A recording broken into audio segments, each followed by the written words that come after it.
우리가 하나님께 찬송의 제사를 드릴 수 있도록 우리를 구원하시며 믿음을 주시사 살아계신 예수 그리스도를 바라보며 즐거워할 수 있는 믿음을 주심에 감사드립니다. 이제 하나님 앞에 나와 우리가 하나님께 예배할 때에 우리의 모든 생각을 잠재워 주시고 하나님에게만 초점을 맞추며 예배할 때에 주의 영광을 바라보며 즐거워하며 하나님께 찬송과 영광을 돌리는 귀한 예배의 시간이 되게 하여 주시옵소서. 이 시간 우리와 함께 하심에 감사하고 이 모든 기도 주 예수 그리스도 이름으로 기도합나이다. 아멘. 함께 찬송가 9장 찬송합니다.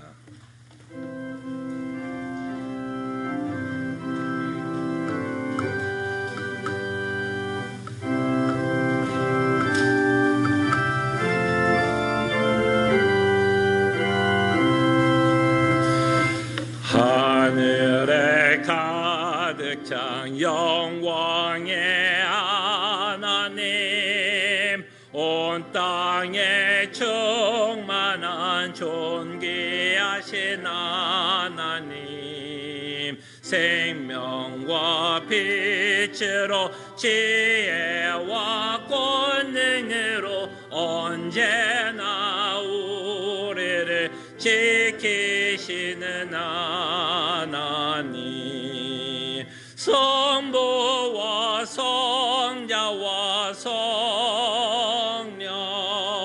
삼위의 하나님, 우리 예배를 받아 주시옵소서.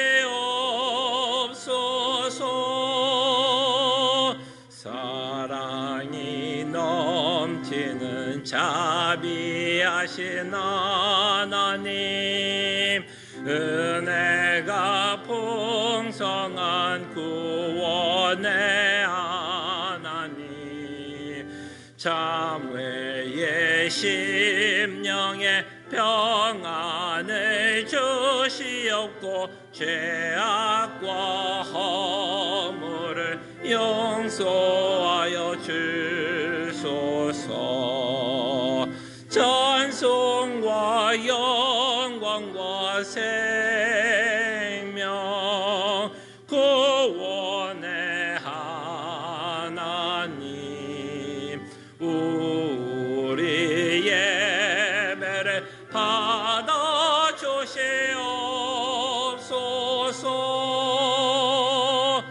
연약한 심령을 굳게 세워주시고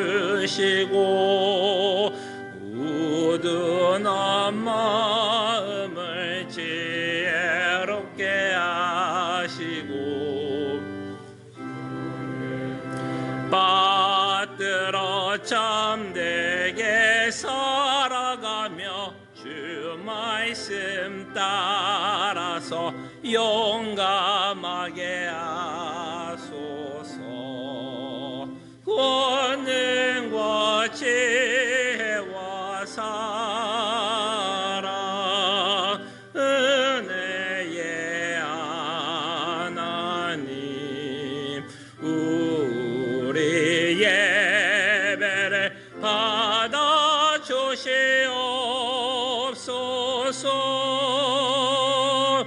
주 앞에 나올 때 우리 마음 기쁘고 그 말씀 임되어 새 희망이 솟는다. 고난도 슬픔도 이기게 하시옵고 영원에 잇대어 살아가게 하소서. 우리의 자랑과 기쁨 생명의 하나님, 우리 예배를 받아 주시옵소서.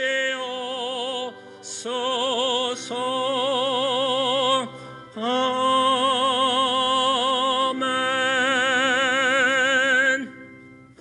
말씀 한 구절 제가 봉독해 드립니다. 내 하나님 여호와께서 이 40년 동안에 내게 광야길을 걷게 하신 것을 기억하라. 이는 너를 낮추시며 너를 시험하사 내 마음이 어떠한지 그 명령을 지키는지 지키지 않는지 알려 하심이라. 아멘. 말씀을 묵상하며 한 주의 삶을 회개하며 주의 은혜를 구하는 시간 갖습니다. 주님, 정말 하나님께서 우리에게 광야의 삶을 허락하는 줄 압니다. 주님, 정말 이 광야의 삶을 통해서 우리를 낮추시기 위해서, 우리의 교만을 꺾기 위해서, 우리 자신의 능력과 의지를 의지하지 않도록 주님 우리에게 광야를 허락해 주신 것 감사드립니다. 정말 우리의 교만을 꺾어주시고 이제는 우리의 교만이 꺾여졌을 때 오로지 하나님의 말씀을 의지하며 살아가며 주의 은혜를 구하는 자 되게 하여 주시옵소서. 주님 은혜를 베풀어 주시기를 원합니다. 주님 도와주시옵소서. 다시 한번 우리의 삶을 돌이켜볼 때 우리는 분명히 나그네여 순례자여 광야의 인생을 살아가고 있음을 저희들로 깨닫게 하여 주시옵소서. 이 광야의 삶도 하나님이 우리에게 허락한 인생인 것을 깨닫게 하여 주실 때에 이 광야의 인생을 통해서 우리의 교만을 꺾으시기 위해서, 우리를 낮추시기 위해서 우리에게 광야 인생을 허락해 주시는 것 감사드립니다. 이제 우리의 교만을 꺾어 주시사 더 이상 나를 의지 않고 내 능력을 의지 않고 내 계획을 의지하면서 살아가는 것이 아니라 우리가 떡으로 사는 자들이 아니라 하나님의 말씀으로만 살 수 있다라는 것을 이 광야의 삶을 통해서 깨닫게 하여 주시옵소서. 다시 한번 감사드리옵고 모든 기도 주 예수 그리스도의 이름으로 기도합나이다. 아멘. 함께 일어나시사 찬송가 71장 찬송합니다. 죄송합니다. 212장입니다. 212장 찬송합니다.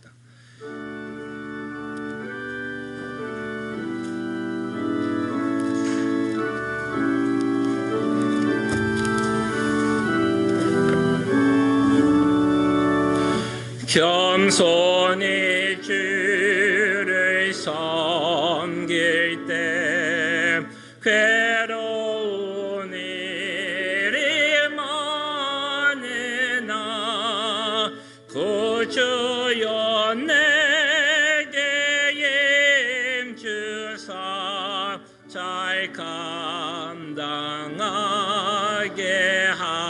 하소서. 인자한 말을 가지고 사람을 감화시키며 갈 길을 잃은 머리를 잘 인도하게 하소서. 구주의 귀한 인내를 깨달아 알게 하시고 굳건한 믿음 주셔서 늘 승리하게 하소서. 장래의 영광 비추사 소망이 되게 하시며 구주와 함께 살면서 참 평강 얻게 하소서. 아멘.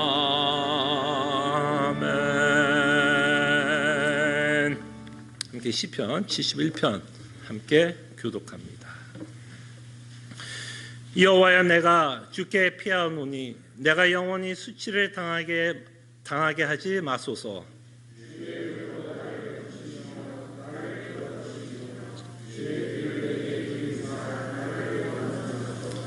주는 내가 항상 피하여 숨을 바위가 되소서. 주께서 나를 구원하라 명령하셨으니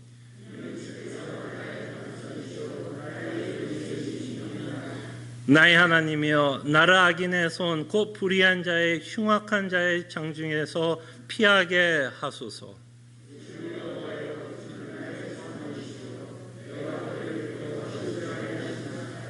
내가 모태에서부터 주를 의지하였으며 나의 어머니의 배에서부터 주께서 나를 택하여 싸우니.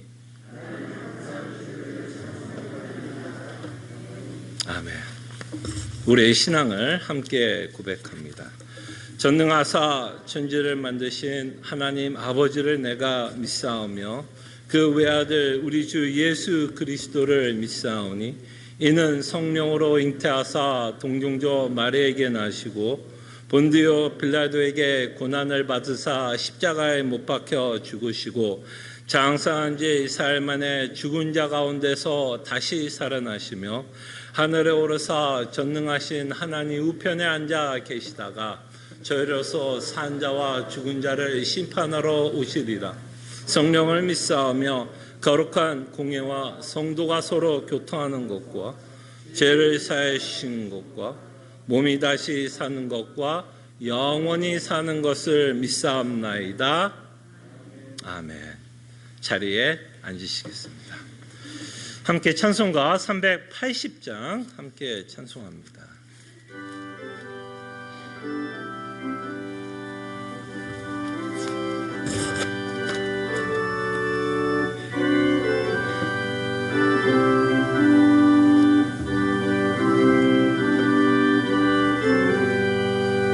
너의 생명 되신 주님 앞에 나아갑니다.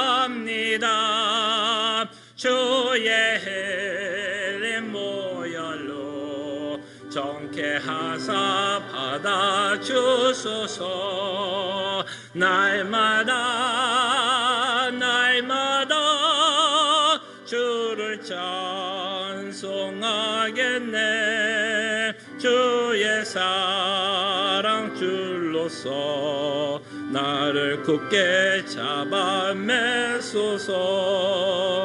괴로운 세상 지날 때 나를 인도하여 주소서.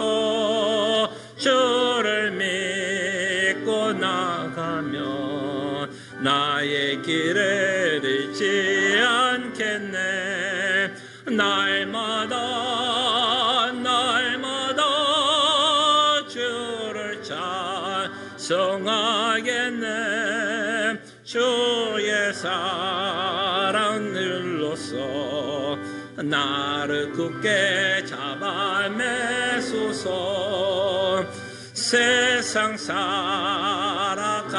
때에 주를 더욱 사랑합니다. 맑고 빛난 천국에 나와 영원 들어가겠네. 날마다 주를 찬송하겠네. 주의 사랑 줄로서 나를 굳게 잡아 매소서. 아멘.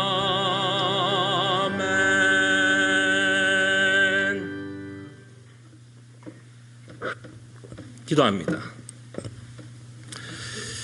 우리에게 믿음을 주시고 예수 그리스도를 바라보며 우리에게 허락한 복음을 인해서 기뻐하며 살아갈 수 있도록 은혜를 베풀어 주신 것 감사드립니다. 참으로 우리가 무엇이간데 우리를 구원할 것을 창세전부터 미리 계획하시며 우리를 구원하기 위해서 당신이 가장 사랑하는 성자 예수 그리스도를 주시며 우리가 이 예수 그리스도께서 우리에게 허락한 구원을 믿게 하기 위해서 또한 성령 하나님을 보내주시사 우리의 죽은 영혼을 깨워주시며 살려주시며 우리에게 믿음을 주시사 복음을 믿게 하며 구원의 길로 걷게 하신 하나님의 은혜를 찬송드립니다. 참으로 이 복음으로 나타난 하나님의 아름다움을 바라보며 그 아름다움에 우리가 매력을 느끼게 하여 주시사 이 하나님께 우리의 온 마음을 다해 찬송하며 그에게 순종하며 살아가는 주의 백성 되게 하여 주시옵소서. 우리는 여전히 이 땅에서 믿음의 경주로 부름받았다라는 것을 잊지 않게 하여 주시옵소서. 우리가 믿음의 경주를 할 수 있는 이유도 예수 그리스도의 복음이요, 우리의 믿음의 경주 끝에 계신 분도, 우리를 맞이하실 분도, 결승점에서 우리의 눈물을 닦아 주실 분도 예수 그리스도인 것을 우리가 바라보며 마땅히 뛰어야 하는 이 경주를 뛰게 하여 주시옵소서. 그러나 주님, 이 광야는 만만치 않습니다. 이 광야의 길을 걸고 뛸 때 우리가 무엇을 믿어야 할지도 참 우리를 혼란스럽게 합니다.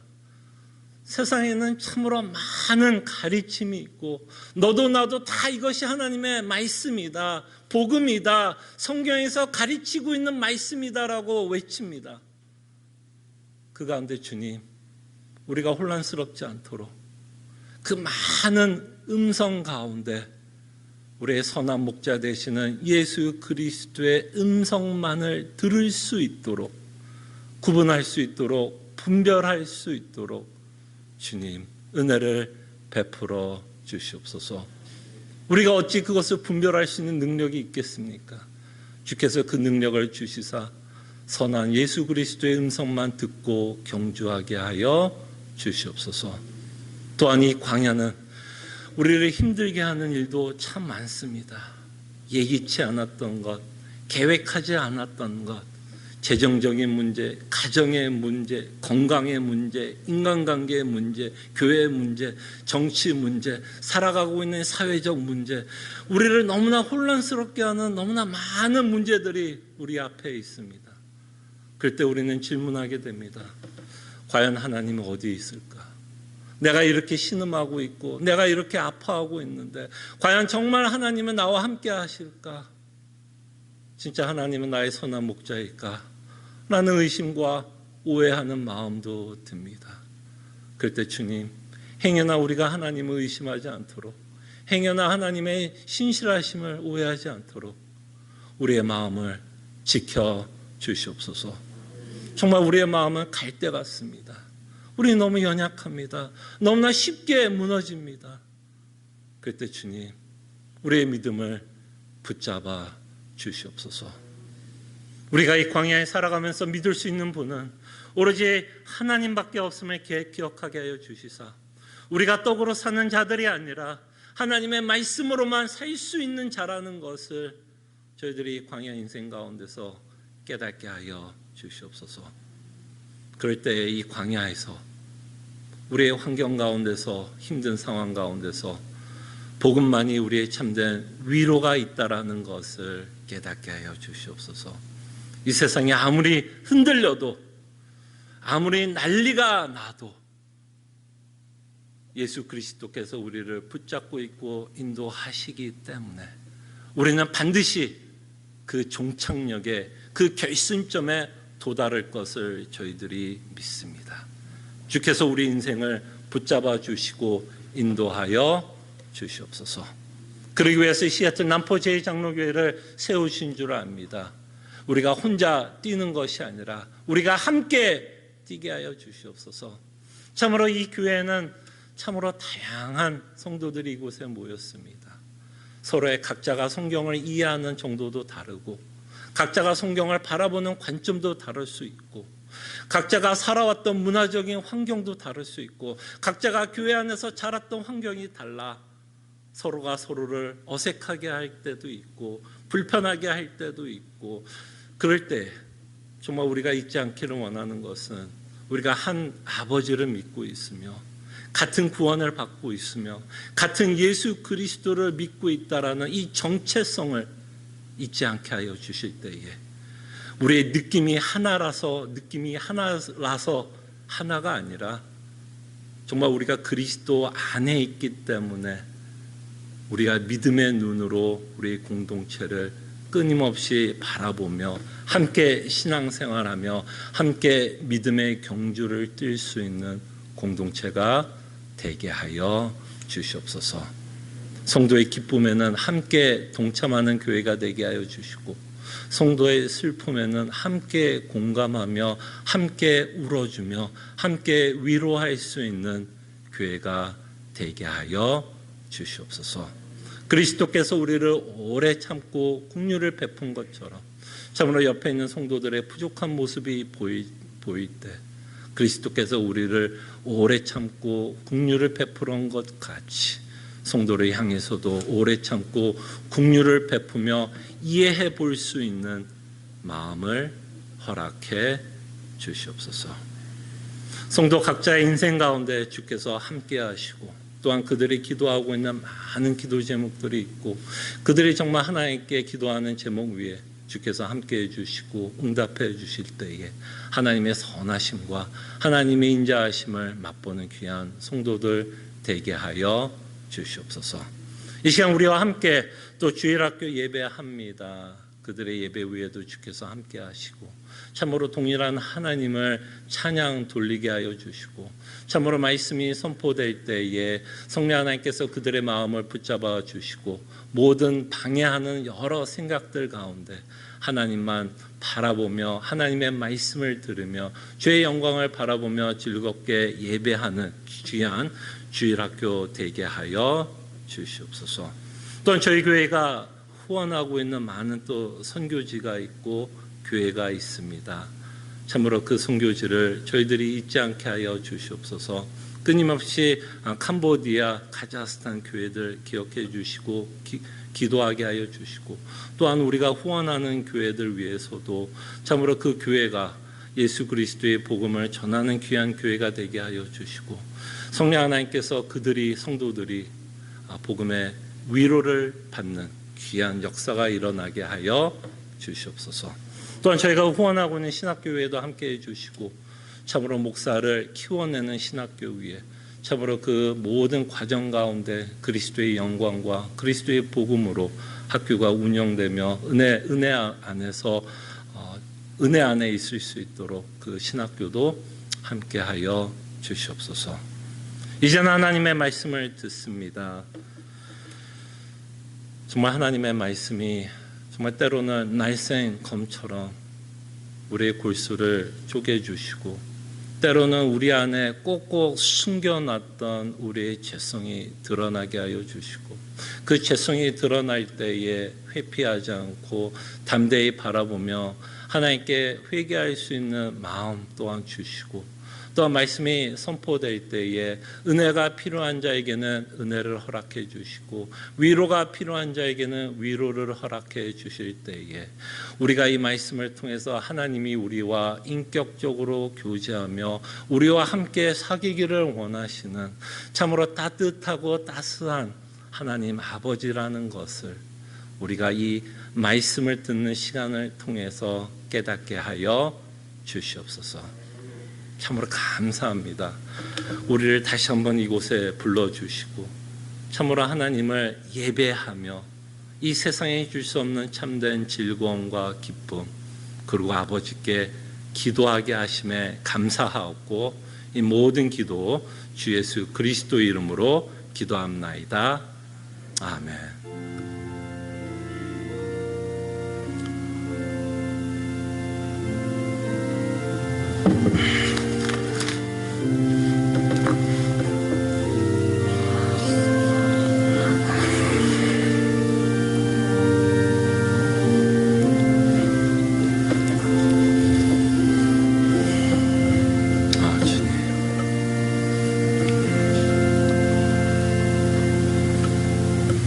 하나님의 말씀 요한복음 21장 17절 말씀입니다. 요한복음 21장 17절 말씀입니다.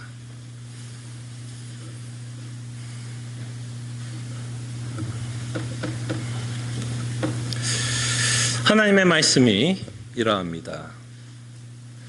세 번째 이르시되 요한의 아들 시몬아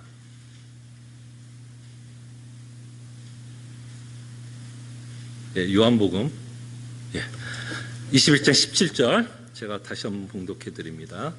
세 번째 이르시되 요한의 아들 시몬아 내가 나를 사랑하느냐 하시니 주께서 세 번째 내가 나를 사랑하시느냐 하심으로 베드로가 근심하여 이르되 주님 모든 것을 아시오매 내가 주님을 사랑하는 줄을 주님께서 아시나이다. 예수께서 이르시되 내 양을 먹이라.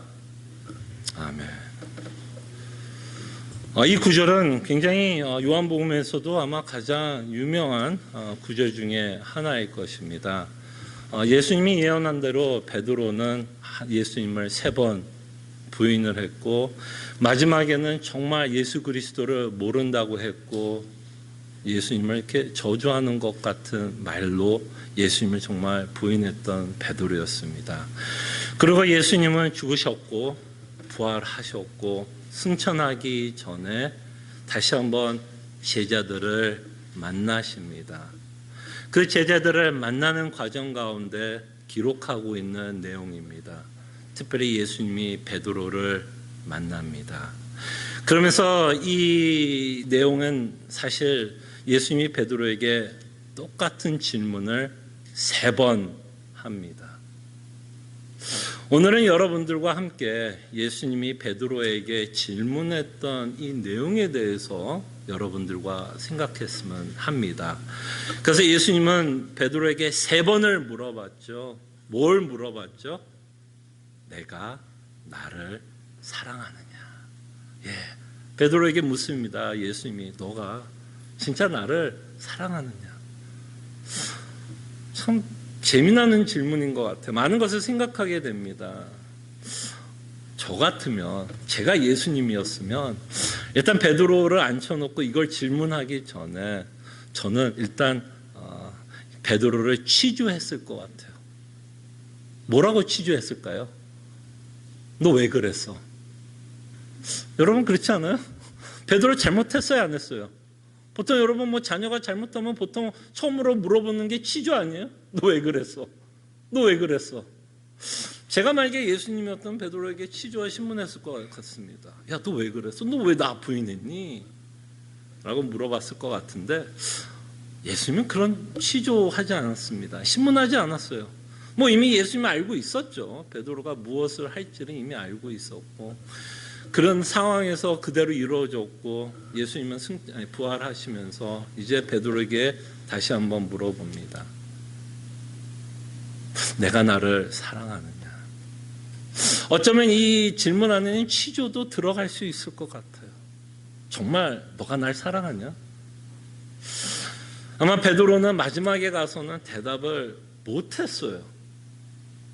그저 그가 할 수 있는 말이 있다면 주께서 아시지 않습니까? 그렇게 자신만만했던 베드로는 뭐라고 대답할 수가 없었어요. 2번까지는 자신 있게 좀 대답을 했던 것 같은데 마지막에 3번째 물어보니까 뭐라고 할 말이 베드로가 없었습니다. 이 질문을 여러분들에게도 좀 제가 해볼게요. 저한테도 하는 질문입니다. 여러분들은 예수님을 사랑하십니까? 여러분들은 예수님 사랑하십니까? 여러분들은 하나님을 사랑하십니까? 아마 여러분들도 처음에 베드로처럼 다 대답하지 않을까 싶습니다. 여기 계신 분들 정도라면 다 아마 사랑하느냐라는 질문 가운데는 아마나 다 좀 긍정적으로 대답할 거라 생각이 듭니다. 사랑하느냐라는 질문에 네, 사랑합니다 라고 고백할 것이라 생각을 합니다. 그렇죠? 다들 자신이 없으세요? 베드로야 갑자기? 근데 이 질문에 저희들이 긍정적으로 대답하는 것보다 사실은 더 중요한 이슈가 있습니다. 사실은 우리가 하나님을 사랑하느냐는 질문에 네라는 답보다 사실은 더 중요한 이슈가 있습니다. 네라는 대답보다 우리가 하나님을 왜 사랑하는지가 더 중요합니다. 무슨 말인지 알겠어요? 여러분들이 지금 하나님을 사랑한다고 많은 분들이 끄덕였어요. 그죠? 끄덕였습니다. 그 끄덕였다라는 말에는 뭐가 있냐면 나는 하나님을 사랑할 뭐가 있다라는 거예요. 이유가 있다라는 겁니다. 그럴 때 한번 이 아침에 여러분 정말 아까 제가 내라고 이렇게 끄덕끄덕였던 분들은 한번 곰곰이 생각해 봐요. 왜 나는 내라고 대답을 했는가? 그럴 때 내가 하나님을 왜 사랑하는가? 이유가 있는 거죠. 자, 그럴 때 우리가 하나님을 사랑하는 이유에 대해서 우리가 오늘 좀 생각을 해보는데요. 그 하나님을 사랑하는 이유에 대해서 생각해 보면서 여러분들과 함께 좀 흥미로운 한 사람의 이야기를 좀 같이 좀 생각해 봤으면 합니다. 구약의 인물이었고 그 사람의 이름은 욥입니다. 욥이라는 인물을 통해서 우리가 하나님을 사랑한다면 어떤 이유 때문에 사랑하고 있는지를 저희들이 좀 생각해 보려고 하겠습니다. 우리가 잘 아는 것처럼 욥은 세상적으로 참 많은 것들을 누렸던 자입니다. 어쩌면 우리가 욥의 인생을 보면 처음의 부분입니다. 첫 부분이에요. 뒤로 갈수록은 우리가 부러울 게 없죠. 근데 첫 부분에 욥의 삶을 보면 참 부러웠던 인생을 좀 살았던 것 같습니다. 세상적으로 우리가 누리고 싶었던 많은 것들을 욥은 누렸어요. 그죠? 그리고 더 놀라운 사실은 뭐냐면 세상적인 것뿐만 아니라 하나님이 욥을 보시기에도 의로운 자라고 여겨주셨습니다. 칭해 주셨어요. 세상도 얻었고 하나님으로부터 그죠? 의롭다라는 엄청난 칭찬도 받았던 인물입니다. 그리고 욥은 하나님을 진심으로 경외했다라고 성경은 기록합니다. 이대로 욥의 인생이 끝났다라면 이 욥에 대해서 우리가 좀 관심이 없을 수 있는데요. 사실의 욥의 얘기는 여기서부터 시작이죠. 그죠? 여기서부터 욥의 이야기는 시작합니다. 여기서부터 인간적인 눈을 보면 욥의 불행이 시작하고 있는 것을 보게 됩니다. 이런 욥에 대해서 은밀한 사건이 벌어져요. 욥도 모르는, 그죠? 욥도 모르는, 자신 인생이 왜 꼬이는지 자신도 모르는 그 일이 마치 이 커튼 뒤에서 연극 있다면 그 연극 뒤에 무대 뒤에서 수많은 일들이 벌어지는 것처럼 그 커튼 뒤에서 은밀한 거래가 시작합니다. 그 은밀한 거래에는 하나님이 등장하고 있고 그 은밀한 거래에는 사탄이 등장합니다. 사탄이 등장하면서 이 사탄은 하나님에게 도전과 시비를 겁니다. 그죠? 도전과 시비를 겁니다. 사탄이 시비를 거는 내용을 통해서 특별히 욥에 대해서 도전을 하고 시비를 거는 내용을 통해서 저희들이 좀 생각해 보려고 하는 게 그 내용이에요. 하나님을 사랑하는 이유에 대해서 저희들이 좀 생각을 해 보려고 합니다. 자, 그럴 때 욥기 1장 8절에서 11절까지가 우리가 잘 아는 사탄과 하나님의 은밀한 거래였어요. 그때 8절의 내용이 조금 전에 제가 말씀드렸던 내용을 보게 됩니다. 여호와께서 사탄에게 이르시되, 지금 은밀한 곳에서 벌어지고 있죠. 사탄에게 이르시되 내가 내 종 욥을 주의하여 보았느냐.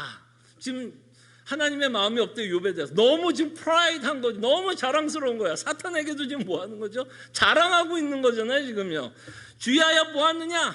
그와 같이 온전하고 정직하여 하나님을 경외하며 악에서 떠난 자는 세상에 없느니라 하면서 이런 어마어마한 극찬을 사탄에게 합니다. 바로 이렇게 하나님이 욥에 대한 극찬에 대해서, 칭찬에 대해서 사탄이 시비를 걸기 시작합니다. 이렇게 시비를 걸죠. 자, 이렇게 하나님을 경외합니다. 압니다. 사탄도 그러는 거죠. 알아요. 욥이 하나님이 경외하는 것을 사탄도 압니다. 근데 아주 재미나는 말을 해요. 욥이 하나님을 경외하는 이유가 있지 않을까요? 라고 시비를 겁니다. 까닭이 있지 않겠습니까? 욥이 그냥 하나님을 경외하는 게 아니라 어떤 이유가 있고 어떤 까닭이 있어 당신을 경외하는 거 아닙니까? 라고 시비를 겁니다. 그 내용이 9절이에요. 사탄이 여호와께 대답하여 이르되 욥이 어찌 까닭 없이 하나님을 경외하리까? 그럴 때 이제 사탄이 뭐를 시비를 거는 거죠? 욥의 동기를 시비를 거는 거죠.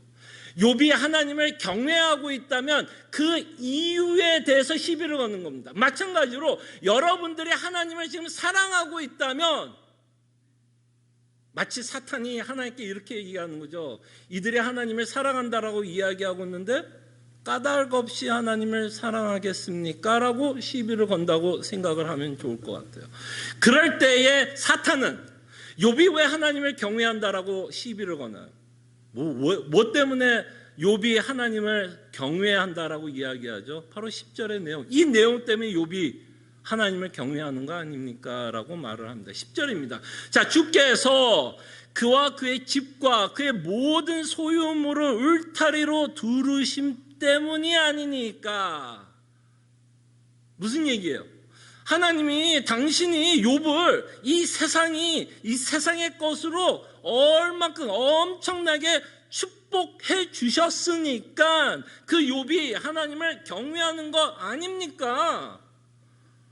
주께서 그의 손으로 하는 바를 복되게 하사 그의 소유물이 땅에 넘치게 하셨습니다. 그러면서 이제 11절이 이제 하나님께 도전이죠. 뭐라고 도전하죠? 11절 이제 주의 손을 펴서 그의 모든 소유물을 치소서. 그리하 하시면 틀림없이 욥이 어떻게 반응할 거라고요? 주를 향하여 욕하지 않겠나이까. 그러니까 지금 사탄이 욥을 시비 거는 건 그가 경외하지 않는다라는 것을 시비 거는 게 아니죠. 사탄도 욥이 하나님을 경외하고 사랑하고 예배한다는 걸 인정합니다. 근데 사탄이 시비를 거는 건 정말 욥이 왜 하나님을 사랑한다라고 고백하고 왜 경외하고 왜 예배하고 있는지 그 동기와 이유에 대해서 시비를 거는데 그 이유는 당신이 세상적으로 그에게 복을 주셨기 때문에 하나님을 경외하는 것이 아니냐라는 것입니다. 이 말에는 거꾸로 얘기하면 뭘까요? 당신이 그에게 준 소유물 다 뺏어가면 욥도 당신을 배신할 것이라는 거죠. 이 말에는 무슨 말이 포함된 거예요? 결국 그가 갖고 있던 소유물 때문에 그죠? 하나님을 경외하고 있다라는 것을 보게 됩니다. 그래서 욥이 하나님을 경외했던 이유가 사탄의 이야기로는 뭐야? 조건적 경외라는 거죠. 조건적으로 주를 경외하고 있다는 것을 보게 됩니다. 그리고 하나님은 사탄의 도전에 어떻게 하죠? 응해요, 응하지 않아요? 응하죠. 예, 응합니다. 사탄이 시비 거는 것에 대해서 하나님이 이미 알고 있었죠. 뭘 갖고 시비 거는지 알았죠. 지금 말씀드린 것처럼 사탄이 욥이 경외하지 않는다라는 것을 시비 거지 않고 사탄이 지금 시비를 거는 건 그의 마음, 동기에 대한 시비를 거는 것을 하나님이 이미 알았고 하나님이 사탄이 틀렸다라는 것을 증명하기 위해서 하나님은 사탄에게 너가 말한 대로 한번 해보라고 허용을 하십니다. 이 일로 욥의 인생은 완전히 180도 불행 시작입니다.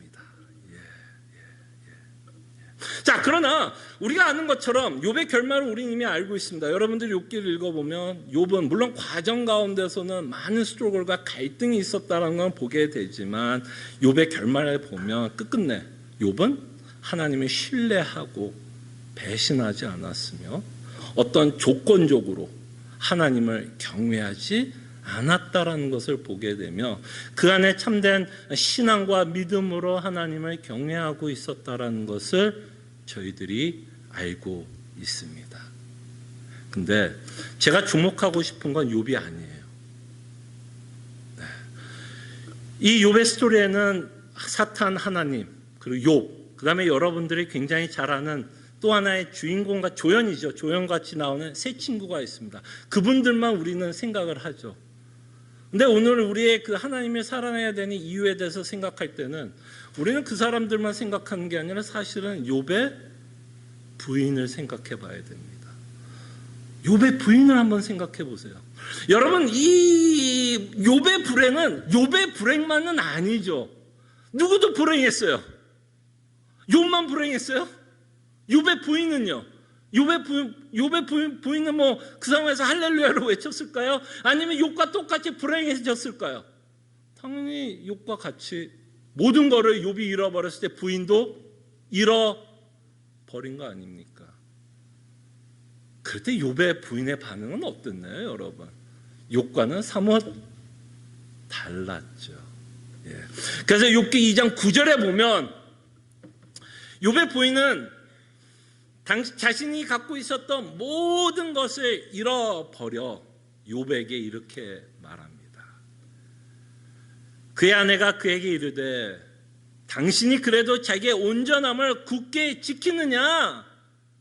야, 지금 이 상황에서 너가 지금 하나님 믿느냐? 그죠? 부인이 욥에게 시비를 거는 거죠. 그러면서 뭐 하라 그러죠? 하나님을 욕하고 죽으라.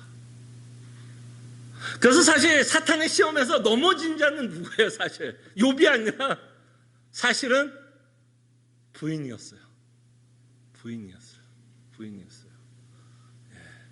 이렇게 불행을 주는 하나님이라면 욥의 부인은 이 하나님을 믿지 말고, 믿지 말라는 것뿐만 아니라 욕하면서 너도 죽으라라는 어마어마한 저주의 말을 하고 있다는 것을 보게 됩니다.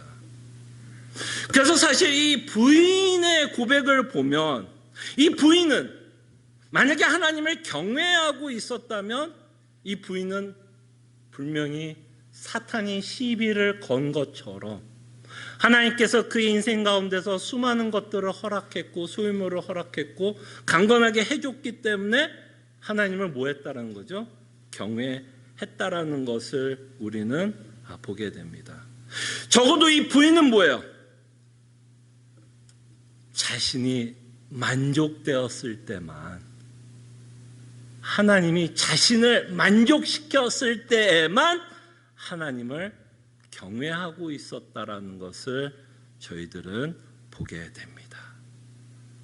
자신이 그토록 만족했던 것을 앗아간 하나님에 대해서 이 부인은 자기의 참 모습을 드러내고 있는 것을 보게 됩니다. 다시 한번 계속해서 여러분들에게 묻습니다. 여러분들은 하나님 왜 사랑하세요? 왜 사랑하세요? 그럴 때 인간이 하는 사랑은 굉장히 조건적인 사랑입니다. 그 조건적인 사랑 때문에 인간은 굉장히 이기적인 사랑을 하게 돼요. 조건적인 사랑이 뭐 나쁘다라고 이야기하고 싶지는 않지만 이 조건적인 사랑 때문에 인간은 굉장히 이기적으로 흘러갈 수밖에 없을 때가 참 많습니다. 조건적이라는 말에는 이기적으로 흘러갈 수밖에 없는데 이 이기적인 마음은 어떻게 이제 되냐면 결국에는 내가 저 사람을 사랑하는 데는 뭐가 있어야 되냐면 저 사람이 나를 만족시켜야 돼요. 어떤 이유로든 저 사람이 나를 만족시켜야 돼요. 뭐 저 사람이 잘생겨서 내 남편이 너무 잘생겼기 때문에 내 눈이 호강하든지 저 사람이 성격이 너무 좋아서 나를 품어주는 것 때문에 그 온유한 마음 때문에 내 마음이 만족되든지 아니면 저 남편이 돈을 너무너무나 잘 벌어서 내가 갖고 싶은 모든 물건을 사줄 수 있는 어마어마한 재력가이기 때문에 또다시 뭐야? 나를 만족시키기 때문에 끊임없이 우리는 누군가를 사랑할 때는 그 사람이 나를 만족시킬 때 우리는 사랑하게 됩니다. 그럴 때 왜 우리가 상처를 주는 사람을 왜 우리가 싫어하죠? 상처를 주는 건 뭐예요? 결국 우리를 불만족스럽게 하는 거 아니야? 상대가 나를 상처를 준다는 말은 나를 불만족스럽게 합니다. 내가 불만족스럽기 때문에 그 사람과 나는 연을 끊고 싶고 뒤돌아서고 싶고 다시는 보고 싶지 않습니다. 인간은 그럴 수밖에 없어요. 거기에 우리의 죄성도 함께 어울려지기 때문에 인간은 끊임없이 이기적인 사랑을 하게 됩니다. 자녀도 그렇지 않나요, 여러분? 여러분, 자녀와 갈등이 있다고 생각해 보십시오. 아마 여러분들이 이 땅에 살아가면서 인간적으로 생각할 때 가장 사랑하는 존재가 있다면 자녀가 아닐까 생각을 합니다. 여러분, 자녀가 사랑스러울 때는 결국 언제 사랑스러워요? 솔직히 언제 가장 사랑스러워요? 결국 그 자녀가 나를 만족시킬 때 아니에요? 근데 언제 만족돼요? 솔직히 내가 원하는 대로 애가 커졌을 때 결국 내 만족이 되고, 그 만족 때문에 우리는 더 애를 더 사랑스럽게 됩니다. 근데 여러분, 자녀가 혹시 여러분 가운데 좀 자녀와 갈등이 있고, 혹시 자녀와 갈등이 있어서 조금 미운 자녀가 있다면, 좀 불편하고 어려운 자녀가 있다면 왜 갑자기 그 자녀가 불편하죠? 그렇게 사랑스러웠던 자녀가 왜 불편해요? 결국 그 자녀가 뭐 하지 못하니까. 나를 만족시키지 못하니까. 나는 저 자녀를 봤을 때 내 기대치가 있었어요, 없었어요? 저 애가 저렇게 커지기를 바랐고, 이런 결혼하기를 원했고, 이런 결혼 생활하기를 원했고, 이런 직업을 갖기를 원했고, 이런 삶을 살기를 바랐는데, 그 아이가 그렇게 되지 않으면 결국에는 그게 나에게 만족이 되지 않아요. 그래서 자녀도 내가 만족되지 않을 때에는 그 자녀도 어떻게 될까요? 우리는 불편해질 수 있고 미워질 수도 있습니다. 근데 이건 사람과의 관계뿐만 아니라 우리가 하나님을 사랑하는데도 똑같은 원리가 적용될 때가 있는 것 같아요. 사람뿐만 아니라 하나님을 믿고 하나님을 사랑하는 데 있어서도 인간은, 우리는 이기적일 때가 참 많고 조건적일 때가 참 많습니다. 그래서 결국에는 우리가 하나님을 사랑하는 이유 중에 하나가, 결국에는 하나님이 나를 뭐 해야 돼요? 만족시켜야 돼요. 내가 어떤 계획이 있었다면 그 계획을 어떻게 해야 돼요? 만족시켜야 돼요. 내가 어떤 기도 제목이 있었다면 내가 원하는 응답으로 하나님이 해주셔야 그것이 나에게 만족이 되고, 그것이 나에게 만족이 될 때 우리는 뭐라고 고백하게 되냐면 하나님을 사랑한다, 또는 하나님께 경외한다라고 말씀을 하게 됩니다. 다시 한번 사탄이 여러분들의 시비를 건다면 이 부분에 우리가 자유할 수 있을까요? 이런 부분에 대해서 우리가 자유할 수 있을지는 우리가 곰곰이 우리 자신을 좀 살펴볼 필요가 있을 거라 생각을 해봅니다. 근데 여러분, 혹시 여러분 간증 집회들 좀 쫓아다녀 보신 적 있으세요? 뭐 간증 집회가 나쁘다라는 얘기를 하고 싶은 건 아니지만, 여러분 간증 집회들에 좀 공통점이 있다면 좀 어떤 부분이 좀 많은 경우에 좀 공통 분모가 있어요. 간증 집회에 여러분들이 들어봤던 많은 간증 집회 공통 분모는 뭐예요? 결국 하나님이 나를 만족시켰기 때문에 하나님께 찬송과 영광을 돌린다.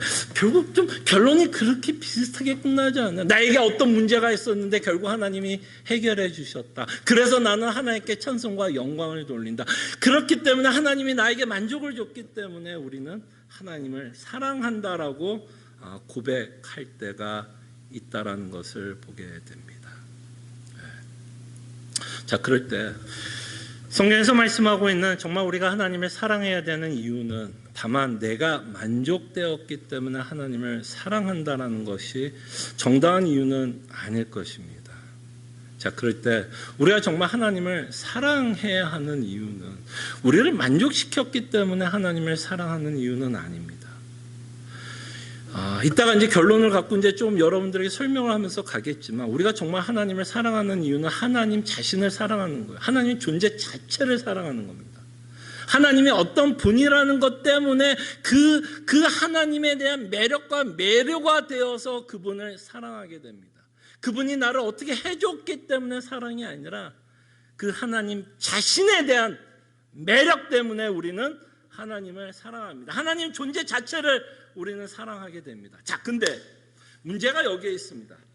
인간은 죄성을 갖고 있기 때문에 이제는 하나님을 우리가 직접 하나님을 알 수 있는 길은 좀 막혀 있어요. 그래서 이제는 우리가 하나님을 어떻게 알아가느냐면 당연히 이제 말씀을 통해서 여러분과 제가 하나님을 알아가고 있는데요. 그 말씀 가운데 어떤 내용을 통해서 우리는 하나님을 알게 되냐면 예수 그리스도의 복음을 통해서 하나님을 알게 됩니다. 그러니까 여러분들이 복음을 통하지 않고 하나님을 아는 그 알면 위험할 수가 있어요. 간증 집회가 갖고 있고 내 문제 해결된 걸로 하나님을 알게 되면 위험해질 수 있습니다. 그때 성경은 끊임없이 그 아버지를 아는 것, 그 하나님을 누구를 통해서 알게 되냐면 예수 그리스도를 통해서 알아가는데 그 예수 그리스도를 우리는 또 어떻게 알아가냐면 예수 그리스도의 십자가 고난 복음을 통해서 우리는 예수님을 알아갑니다. 십자가를 통한 예수님을 알아가야 돼요. 그 십자가를 통한 예수 그리스도를 알아갈 때에 우리는 예수님이 누구인지를 알게 됩니다. 그의 속성을 알아갑니다. 그 예수님이 십자가에 돌아가셨던 그 동기와 이유가 있다면 무엇인가 하면 그 십자가를 통해서 우리에게 말씀하는 건 우리를 사랑하셨기 때문에 예수님이 십자가에 돌아가셨다라고 말씀합니다. 로마서 5장에 봐도 예수님이 죽으심으로 말미암아 사랑을 확증하셨다라고 말씀합니다. 그래서 우리는 십자가를 통해서 이 예수 그리스도가 어떠한 속성과 어떠한 존재인지를 알게 됩니다.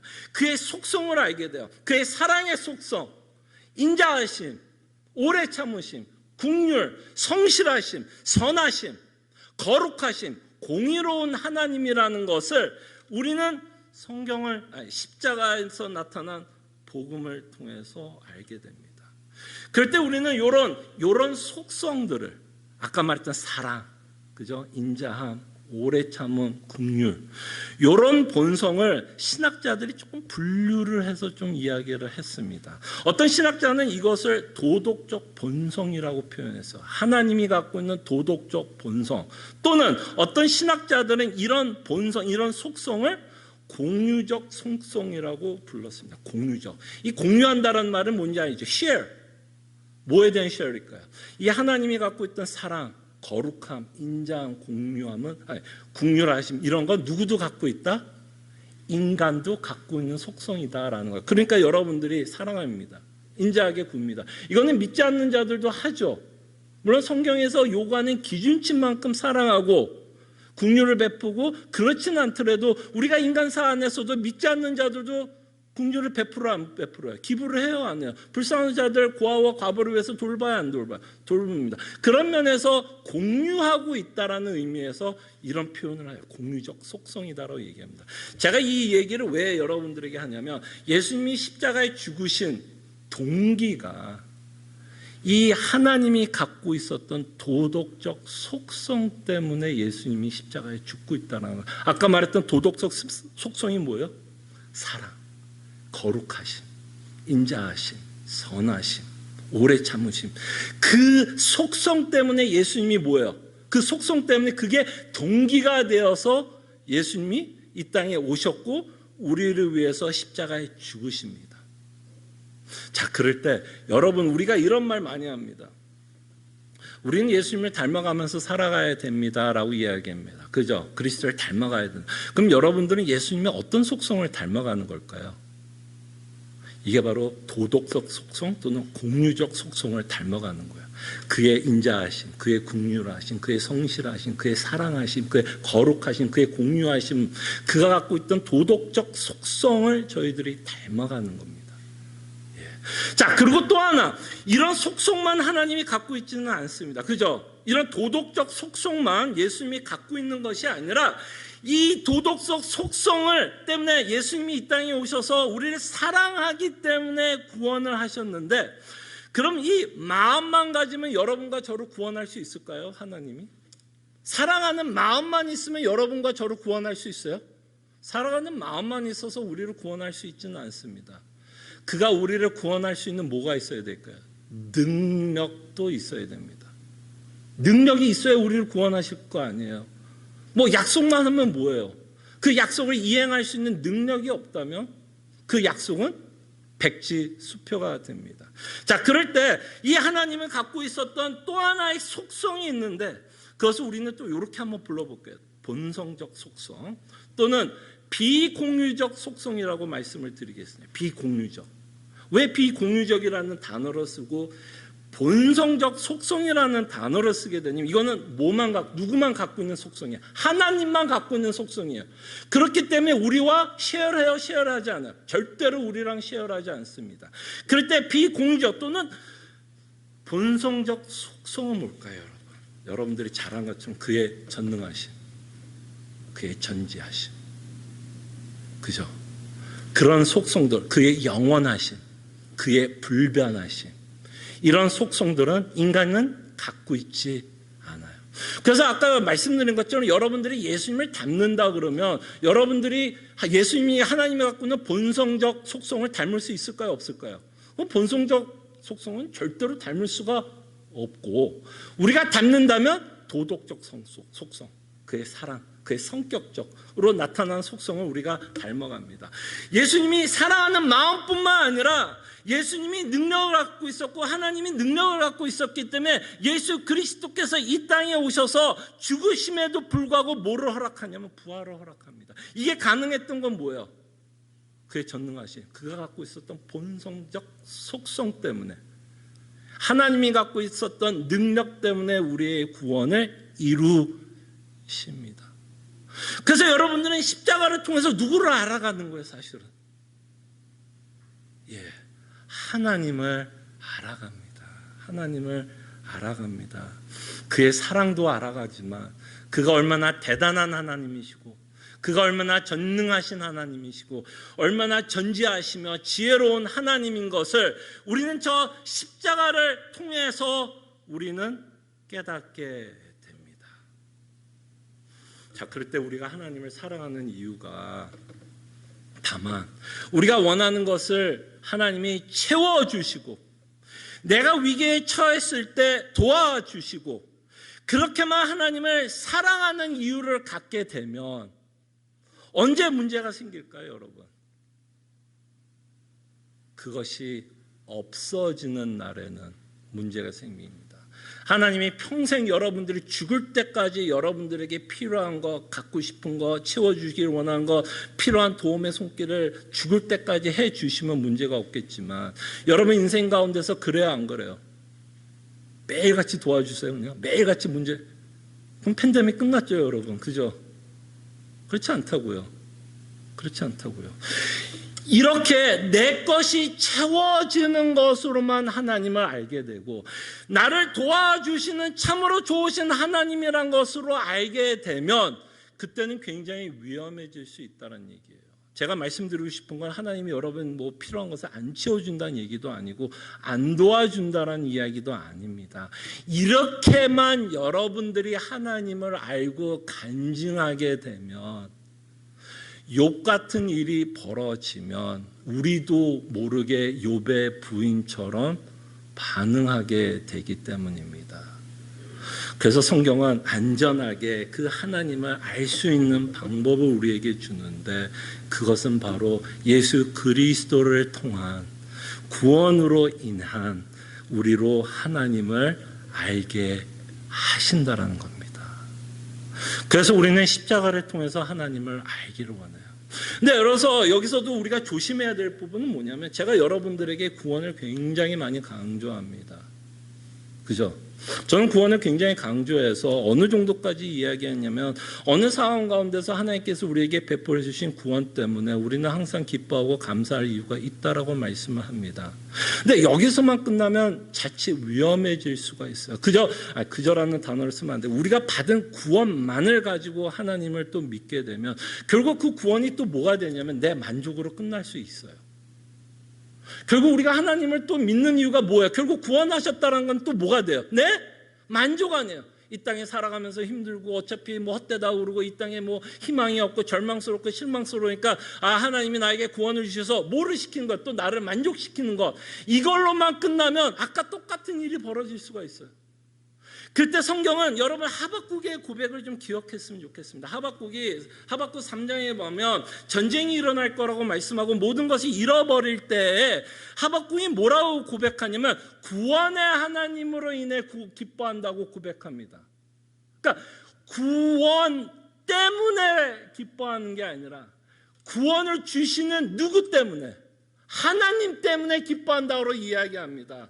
하박국은 자신이 받는 구원에만 집중한 게 아니라 나에게 구원을 베푸시는 그 하나님에게 집중하고 있다는 것을 보시기를 바랍니다. 그때 여러분 다시 한번 묻습니다. 여러분 하나님 왜 사랑하십니까?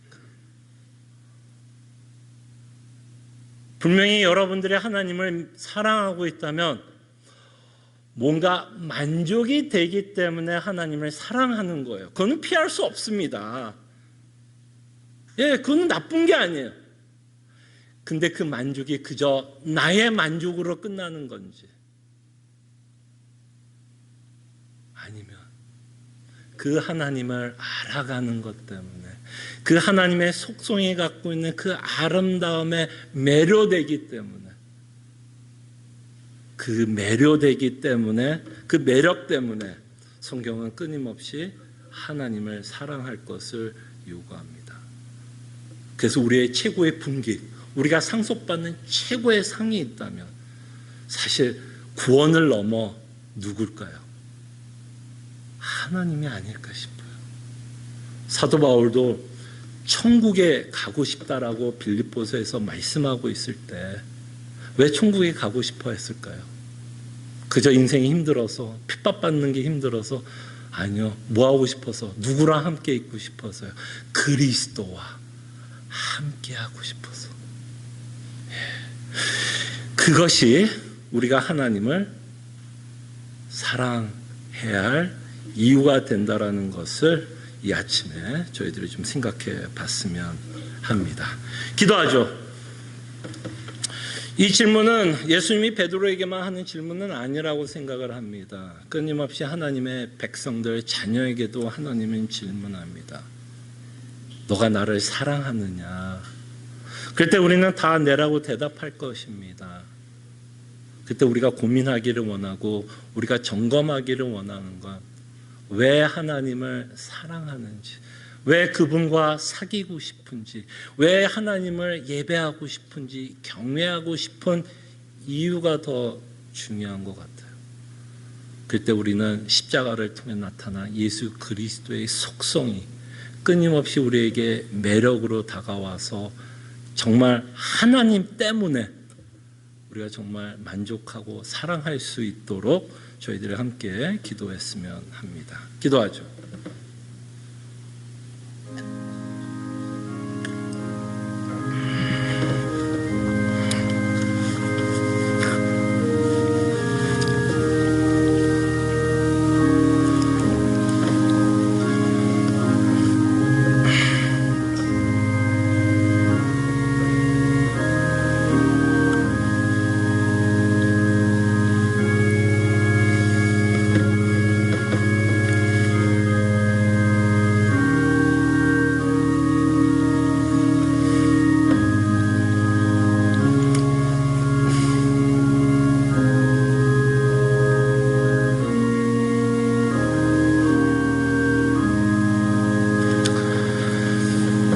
이 시간 하나님이 우리에게 너가 나를 사랑하느냐라는 질문 가운데 우리는 어떻게 대답할 것이고 어떤 이유로 하나님을 사랑하고 있는지를 우리 스스로가 점검하는 시간이 되게 하여 주시옵소서.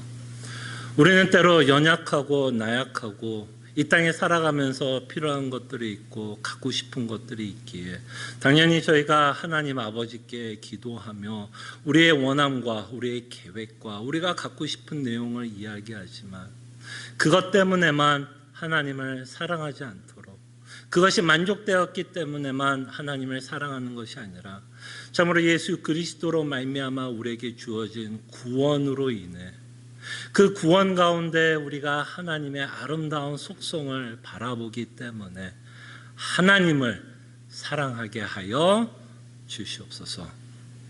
감사하고 살아계신 예수 그리스도의 이름으로 기도합나이다. 아멘. 함께 일어나셔서 찬송가 90장 찬송합니다.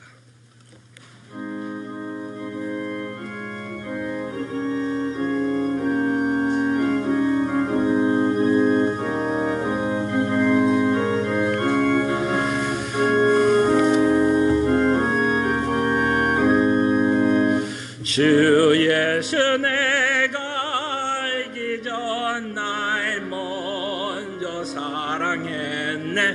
그 크신 사랑 나타나 내 영혼 거듭났네. 주 내 맘에 늘 계시고 나 주의 안에 있어 저 포도배요 같으니 참 좋은 나의 친구.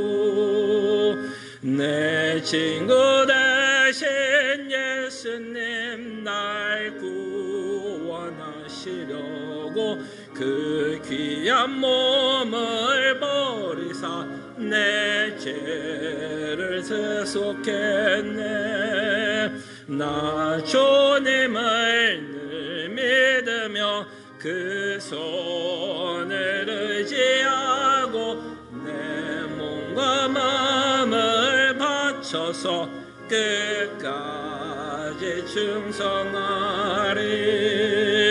내 진실하신 친구여 그 은혜 내려주사 날 항상 보시고 내 방패 되옵소서. 그 풍성한 참 사랑을 네 능히 끊을 소냐. 날 구원하신 예수는 참 좋은 나의 친구. 아멘. 하나님의 백성들이여, 하나님이 주시는 축복의 말씀, 위로의 말씀 믿으시기를 바랍니다. 능히 너희를 보호하사 거침이 없게 하시고 너희로 그 영광 앞에 흠이 없이 기쁨으로 서게 하시리. 그 우리 구주 홀로 하나이신 하나님께 우리 주 예수 그리스도로 말미암아 영광과 위엄과 권력과 권세가 영원전부터 이제와 영원토록 함께 있을지어다. 아멘.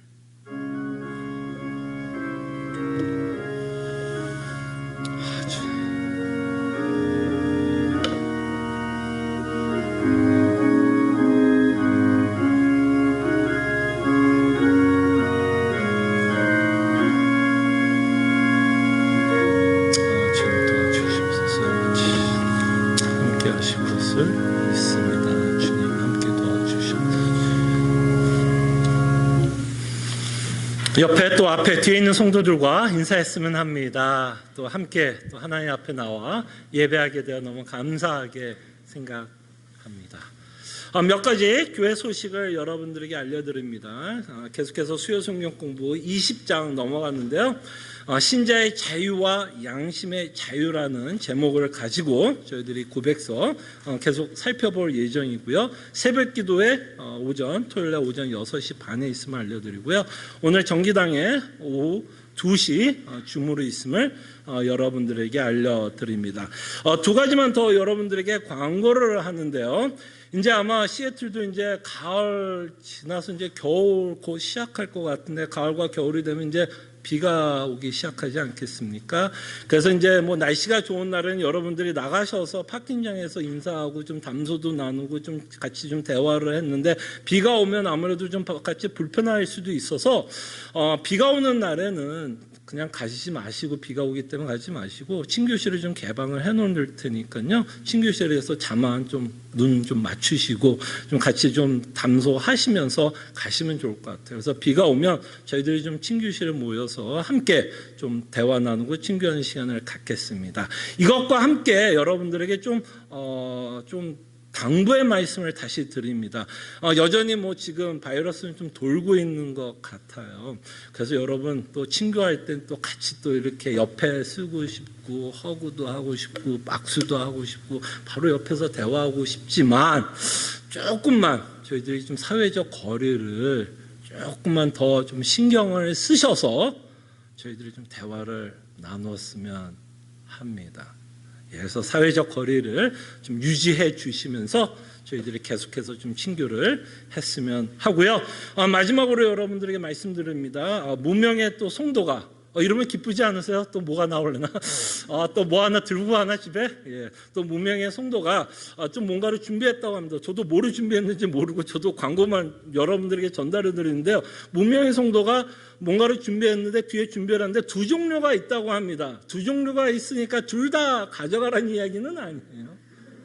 두 개가 있고 세 개가 있어 세 개도 가져가라는 얘기는 아니고 두 종류가 있는데 그 중에 한 가지만 한 가정당 가져가시면 될 것 같습니다.